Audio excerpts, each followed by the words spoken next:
Грузинский художник, про которого пела Пугачева в песне «Миллион алых роз», его безнадежная любовь и удивительные картины. Жизнь и старость замечательного грузинского художника Нико Пиросмани сложились не очень счастливо.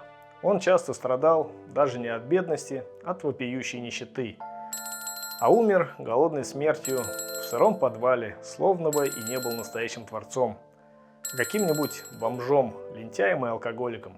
Признание пришло намного позже. За его картины предлагали миллионы фунтов на самых престижных мировых аукционах. Почему так получилось? О талантливом художнике, не сумевшем найти свое место в обществе, и его картинах мы поговорим в этом видео. Родом Пиросмани из небольшого грузинского села Мирзаани. Уже 8 лет он остался полным сиротой. Хорошо хоть, что за мальчиком присмотрели обеспеченные владельцы плантации, на которой раньше работал его отец. Они относились к нему практически как к родному сыну, и вскоре после смерти родителей Нико с одним из сыновей своих новых опекунов поехал в Тифлис. Но хлопотать, чтобы дать сироте художественное образование, никто не стал, потому пришлось Нико учиться рисовать самостоятельно. Он мог часами наблюдать за работой странствующих художников, которые разрисовывали вывески трактиров и лавок. Именно оттуда и идет знаменитый примитивизм Пиросмани. Картины, которые, кажется, может написать любой, отчасти напоминающие детские рисунки. Несколько упрощенные, но при этом отличающие каким-то особенным очарованием. Это сейчас репродукции картин Пиросмани украшают каждую вторую харчевню на Кавказе и Грузии. А его именем названо немало подобных заведений. А тогда всерьез Нико никто не воспринимал. Ему даже дали пренебрежительное прозвище «маляр» и относились как к простодушному дурачку.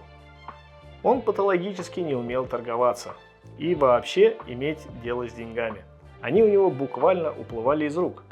Пиросмани работал часто только за еду и стакан вина. За отлично нарисованную вывеску экономный хозяин мог только покормить художника и отпустить с миром. Насмотревшись на лавочников, Пиросмани сам решил стать торговцем и завел лавку в своем родном селе. Затея была изначально обречена на неудачу. Он мог нагрубить чересчур заносчивому, хоть и богатому покупателю, а понравившееся ему бедняку, надавившему ему на жалость, отдать в долг товар, без малейшей надежды когда-либо получить его. Так-то неудивительно, что вскоре Пиросмани разорился. Остались лишь 2 картины, украшавшие его лавку. Кстати, и писал картины Пиросмани не на холсте, а на клеенке. На дорогущий холст у него просто не было денег. Когда водились хоть какие-то средства, то покупал специальную клеенку для художников. А когда с ними было совсем туго, то обычную, которой застилали столы в трактирах. Пиросмани пошел еще дальше. Выбирал черную клеенку и осветлял ее. То есть это была своеобразная живопись наоборот. И все для того, чтобы сэкономить на красках, в особенности на черной. Он раскрашивал светом тьму и занимался этим всю жизнь. Жаль только, что тьма в итоге победила. Его картины наивны и просты, а отсутствие академического образования, возможно, и способствовало полному раскрытию его самобытного таланта. Его картины наивны и просты, но в этом их вся прелесть. Он просто писал, что видел, не поддавался сомнениям, без всевозможных эскизов, продумывания композиции, выстраивания перспективы. Пиросмани не мог себе позволить писать на пробу, в черном. Все его работы созданы сразу же, набело, и он старался работать быстро. Одна картина, один подход к клеенке, выполняющий роль холста. Писать 20 лет одну картину, как Иванов «Явление Христа народу», Пиросмани не мог, иначе бы просто умер с голоду. Всего, по данным искусствоведов, Пиросмани создал свыше 2000 картин. Вот только сохранились лишь около 300.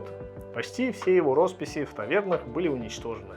Просто потому, что никто не думал, что они имеют хоть какую-то ценность. А за эти годы дешевые закусочные духаны неоднократно перестраивались или просто разрушались от старости. А однажды Пиросмани повезло. Его картины увидели 2 брата художника, Кирилл и Илья Зданевичи. То, что не могли по достоинству оценить лавочники, Духанщики и посетители их заведений сразу же приглянулся профессиональный художник. Его работы были воистину мощными, талант был через край. Пиросмани напоминал алмаз, который нужно было просто слегка огранить, впрочем, и без огранки его творчество имело огромную ценность.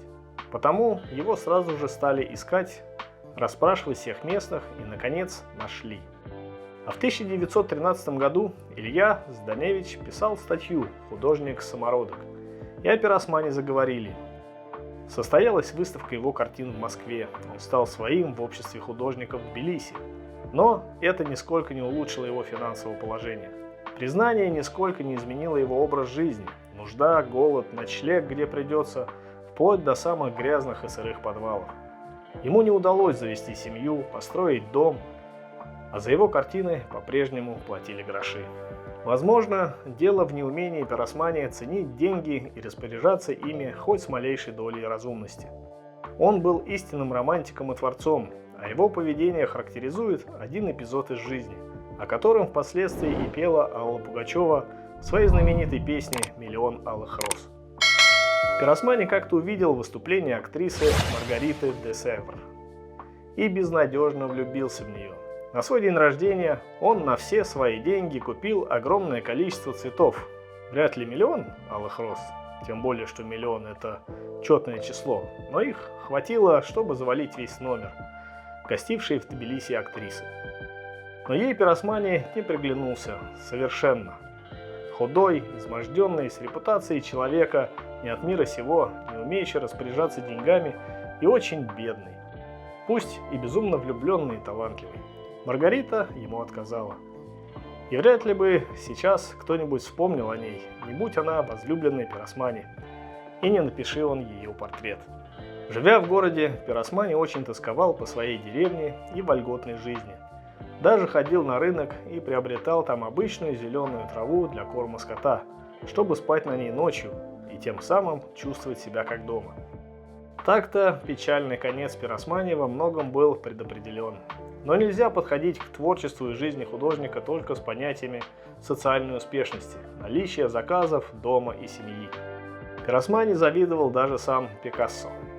Человек, добившийся полного признания, просто потому, что хотел и сам уметь, как Пиросмани, наполнить светом темную клеенку.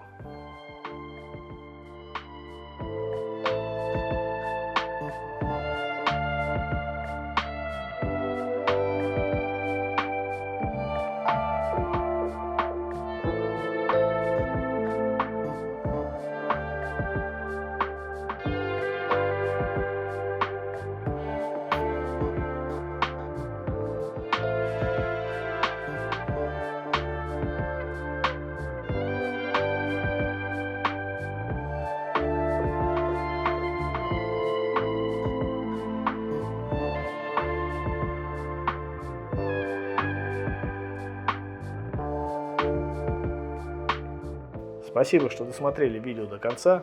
Лайк и комментарий – отличный способ поддержать канал и автора.